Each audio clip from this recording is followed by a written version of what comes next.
और उस समय पर मैंने उनको देखा कि वे भगवान एकदम शांति स्वरूप में बैठे हुए हैं। मैंने उनको दूर से देख करके ही पहचान लिया। और मैं जब उनके नजदीक गया तो थोड़ी देर में वहीं पर मैत्रेय जी आ गए। और मैत्रेय जब वहां पर आए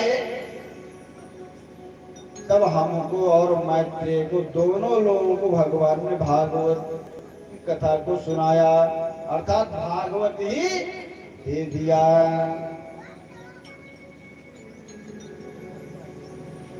हम किसको किसको भगवान ने भागवत दिया? उद्धव जी को दिया और मैत्रेय जी को दिया। और उसके बाद थोड़ी देर बाद ही एक बहेलिये ने बाण मार दिया उनके पैर में।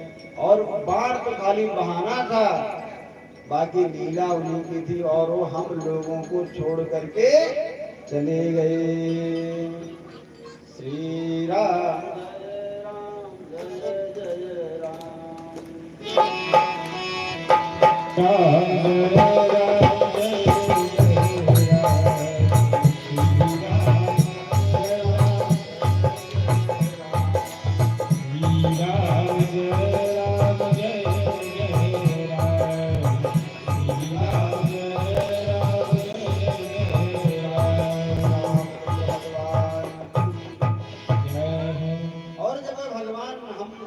छोड़ करके चले गए तब तो अब हमारा कोई रक्षक ही नहीं रहा। और उन भगवान की हमको बार बार याद आती रहती है। आपने जैसे उनके विषय में पूछा तुरंत हमको उनकी वही लीलाएं याद आने लगी। कम्मा दयालु शरणं व्रजेम।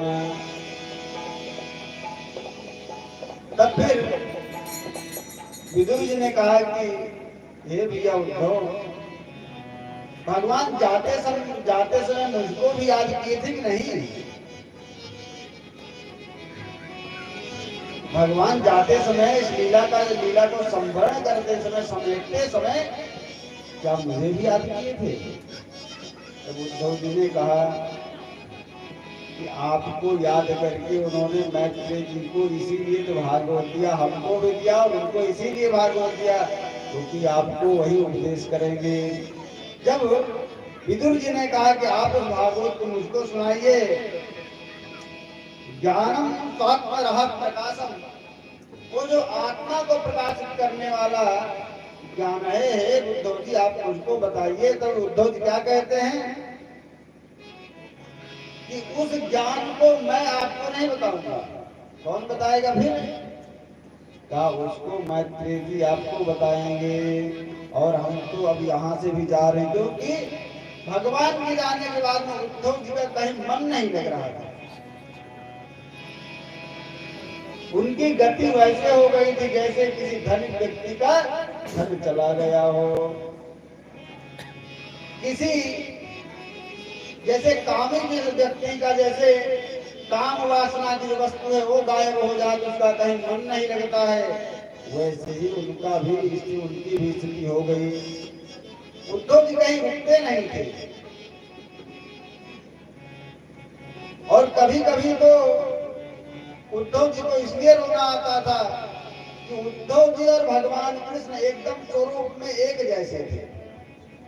तो कभी कभी जब लोग उनको देखते तो लोगों को ये लगता है भगवान ही आ गए हैं, तो वो भगवान को समझ करके उद्धव जी को ही प्रणाम करने लग जाते थे। तो ये उनको बार बार स्मरण होता रहता था और वो इसीलिए कहीं रुक नहीं पाते थे। इसलिए हे चाचा विदुर,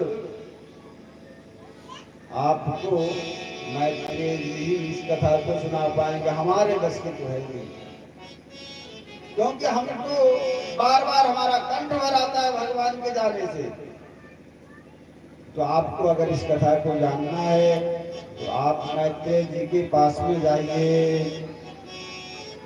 तब मैत्रेय विदुर जी वहां से गए। हरिद्वार क्षेत्र में मैत्रेय जी विराजमान थे। वहां पर जाकर के उन्होंने चरण वंदना किया मैत्रेय जी का। फिर भगवान मैत्रेय से प्रश्न किया और मैत्रेय से कहने लगे